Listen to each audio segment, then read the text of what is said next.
បាទពុកម៉ែបងប្អូនជាទីគោរពទស្សនភាពដែលកំពុងតែបង្ហាញលើអេក្រង់នេះគឺជាទស្សនភាពផ្សារលើនៃទីក្រុងព្រះសីហនុបាទក្រុងព្រះសីហនុក៏មានផ្សារយ៉ាងធំមួយផងដែរសម្រាប់បម្រើនៅតម្រូវការរបស់ប្រជាពលរដ្ឋក្នុងទីក្រុងក៏ដូចជាប្រជាពលរដ្ឋនានាដែលមានលំនៅឋានជុំវិញទីក្រុងបាទក្នុងផ្សារយើងសង្កេតឃើញមានលក់គ្រឿងសមុទ្រជាច្រើនដែលយើងមិននឹកស្មានថាក្នុងផ្សារមានលក់សុទ្ធតែគ្រឿងសមុទ្រល្អៗជាងបណ្ដាផែឡើងត្រីនានាទៅទៀតបាទសូមគោរពអញ្ជើញទស្សនាកំសាន្តដូចតទៅ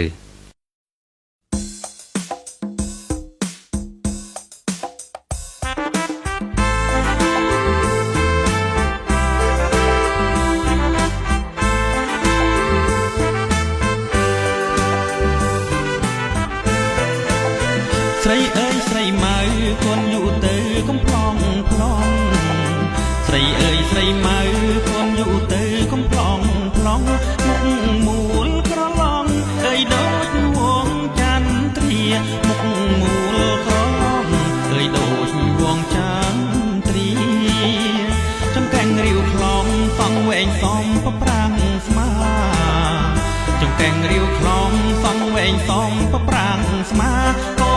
ចៅលោកណាអើយមេតាប្រាប់ផងកូនចៅលោកណាអើយមេតាប្រាប់ផងពិតជាស្រីខ្មែរមានដំណើរល្អម៉ត់ម៉ង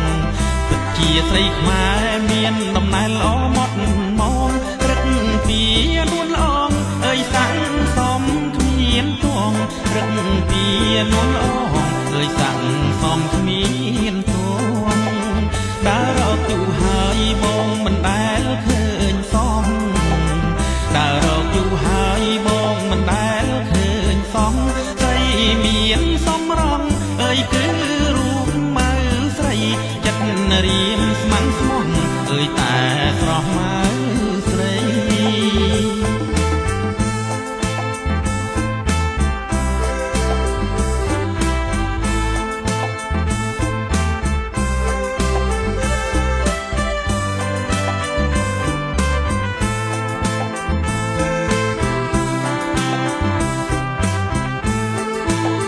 ពិតជាស្រីខ្មែរមានដំណើរល្អម៉ត់ម៉ងពិតជាស្រីខ្មែរមានដំណើរល្អម៉ត់ម៉ងរឹកពីនួនល្អងអើយសាំងសំគ្មានទួងរឹកពីនួនល្អងអើយសាំងសំគ្មានទួងដើររកយូរហើយបងមិនដែលឃើញសមដើររកយូរហើយបងមិនដែលឃើញសមស្រីមានសំរងអើយគឺរូបម៉ៅស្រីចិត្តរៀមស្មាំងស្មោះអើយតែស្រស់ម៉ៅស្រី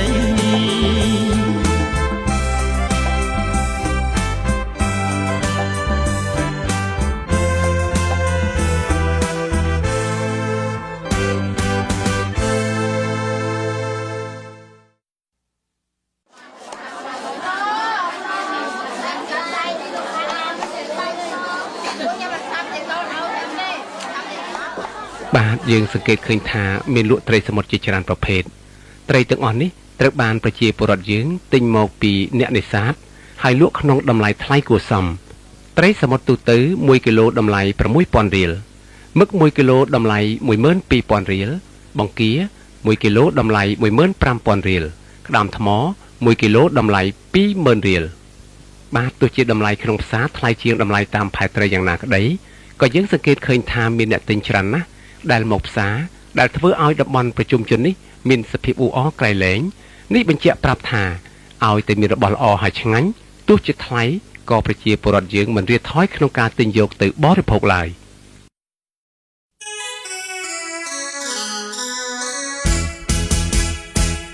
ដល់ពេលទៀតហើយលោកប្តីអើយជាទីស្នេហាដល់ពេលទៀតហើយលោកប្តីអើយជាទីស្នេហាកាលមុនលេងល្បែងផាត់ស្រាឥឡូវទូអាភៀននឹងកាញ់ឆាមកថ្លឹងដោយសັດខ្លាហើយចង់កេងចិត្តខ្ញុំផងកេងគៀមលេងទេណាម៉ាក់វាបងទ្រាំអងចាចេញឆ្ងាយហើយកេងគៀមលេងទេណាម៉ាក់វា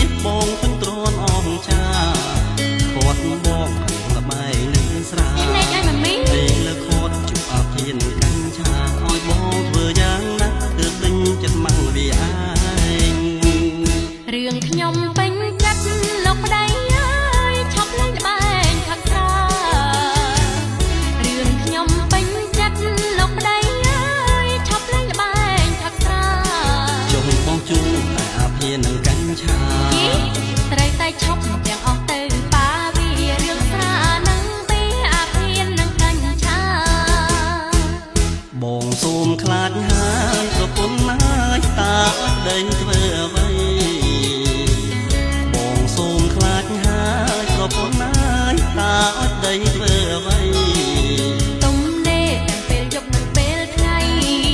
ក្នុងការកសាងជាតិគ្រប់វិស័យឲ្យសមនឹងលោកប្តីដែលជាអ្នករដ្ឋការ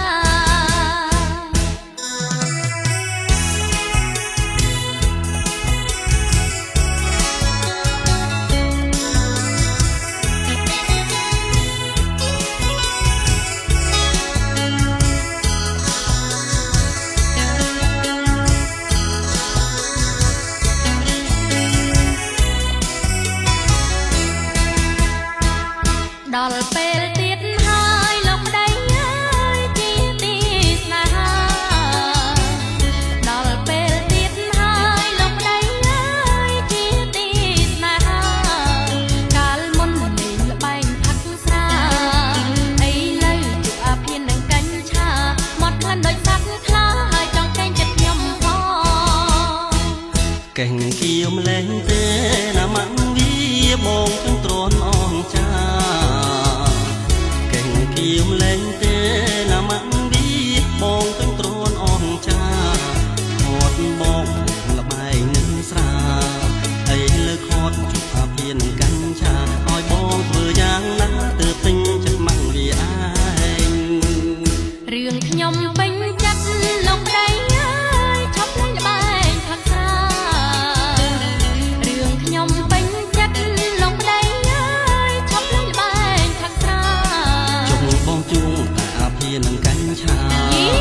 ត្រូវតែឈប់ទាំងអស់ទៅប៉ាវារឿងស្រានឹងពីអាភៀននឹងកញ្ឆា បងសូមខ្លាចហើយប្រពន្ធហើយតាអត់ដីធ្វើអ្វី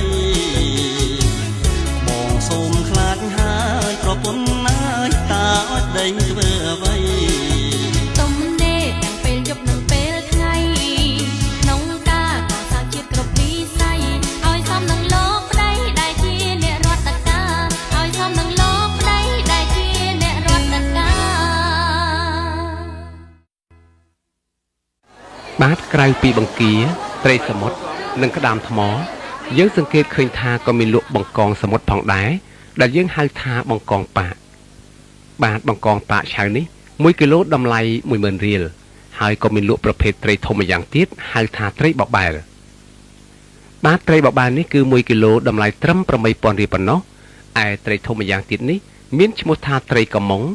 ដែលត្រូវបានគេយកមកកាត់លក់1គីឡូតម្លៃ 5000 រៀល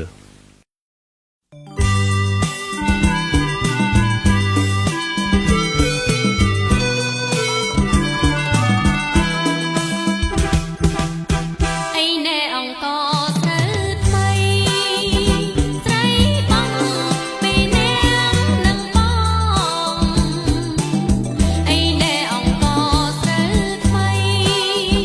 ស្រីបងពីនាងនឹងបងដាំបាយដាំបានយកប៉ុនផងអូននឹងបងចំហើយរងី យ៉ាងនឹងរៀបការអើយរៀបការអើយរៀបការតាមប្របីនេះតាមប្របីនេះ អីណែអង្គស្រូវថ្មីដៃបងកាន់អង្រែអីណែអង្គស្រូវថ្មីដៃបងកាន់អង្រែអូនរែងបន្ទុំគ្មានទុំនេះយើងទាំងទ្វេខំប្រឹងធ្វើការ កុំឲ្យនាងស្រុក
ថ្មីត្បិតតែក្រុងព្រះសីហនុនេះជាតំបន់ភ្នំពុំអាចដាំស្រូវឬដំណាំផ្សេងៗបានក៏ដោយក៏នៅលើទីផ្សារយើងសង្កេតឃើញមានលក់បន្លែបង្ការគ្រប់មុខផងដែរបន្លែបង្ការទាំងនេះត្រូវបានគេនាំចូលពីបណ្ដាខេត្តនានាដូចជាខេត្តកំពតខេត្តកំពង់ស្ពឺជាដើម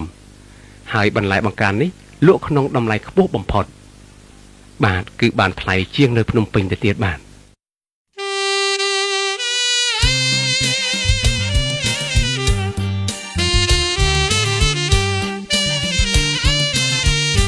បងដើរកាត់ព្រៃក្រមុំអូនអើយដើម្បីទៅរកពើបងដើរកាត់ព្រៃក្រមុំអូនអើយដើម្បីទៅរកពើបងងងវែងផ្លូវក្រមុំអូនអើយផ្ទះទៅនៅឆ្ងាយពេកបងវងវែងផ្លូវក្រមុំអូនអើយផ្ទះទៅនៅឆ្ងាយពេករកផ្លូវឃើញហើយក្រមុំអូនអើយបែរចំការជែករកផ្លូវឃើញហើយក្រមុំអូនអើយបែរចំការជែកបងនឹកអូនពេកក្រមុំអូនអើយអូនដេកក៏បងដាំងបងនឹកអូនពេក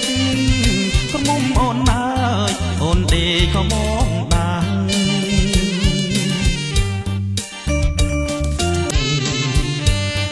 ស្រណោះទឹកជន់រលឹងកែវអើយលេចដើមកបាំងអាណិត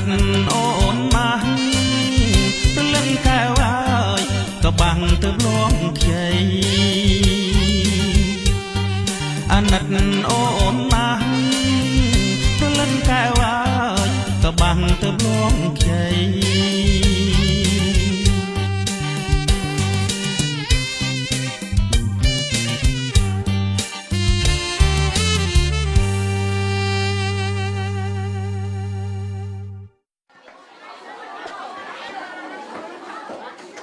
បាទក្រៅពីគ្រឿងសមុទ្រនិងបន្លែបង្ការសពសារពើនោះ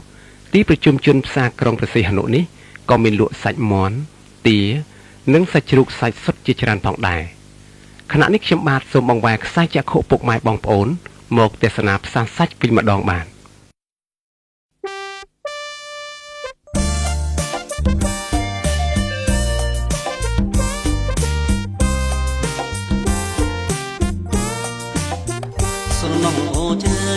បងធ្លាប់